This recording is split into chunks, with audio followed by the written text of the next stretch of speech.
क्षुद्र दाना शस्य खाद्य महोत्सव श्रीअन्न अभियान अनुष्ठित।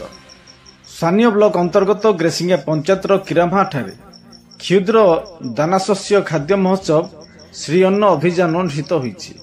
ଏହି କାର୍ଯ୍ୟକ୍ରମର ଉଦ୍ଦେଶ୍ୟ ପାରମ୍ପରିକ ଖାଦ୍ୟ ଲୋପ ପାଉଥିବା ଖାଦ୍ୟର ମୂଲ୍ୟବୋଧକୁ ବୁଝିବା, ଲୋପ ପାଉଥିବା ଖାଦ୍ୟ ଶସ୍ୟର ଜଳବାୟୁ ସହନଶୀଳତା ଗୁଣକୁ ବୁଝିବା ଓ ଲୋପ ପାଉଥିବା ଖାଦ୍ୟ ମା ଓ ଶିଶୁ ପାଇଁ ବିଭିନ୍ନ ଉପକାରିତାକୁ ବୁଝିବା ହେଉଛି ଏହାର ମୂଳ ଲକ୍ଷ୍ୟ ବା ଉଦ୍ଦେଶ୍ୟ। ଏହି କାର୍ଯ୍ୟକ୍ରମରେ ମିଶନ ଶକ୍ତି ଜିଲ୍ଲା ସଭାନେତ୍ରୀ କୁମୁଦିନୀ ଦିଗାଲ ମୁଖ୍ୟ ଅତିଥି ଭାବେ ଯୋଗ ଦେଇଥିବା ବେଳେ ସମ୍ମାନିତ ଅତିଥି ଭାବେ କେଶବ ଚନ୍ଦ୍ର ପ୍ରଧାନ, ମିନତି ପ୍ରଧାନ, ସୁଜାତା ଜାନି, ସଂଯୁକ୍ତା ନାୟକ, ଟୁନିମା ନାୟକ ଉପସ୍ଥିତ ରହିଥିଲେ।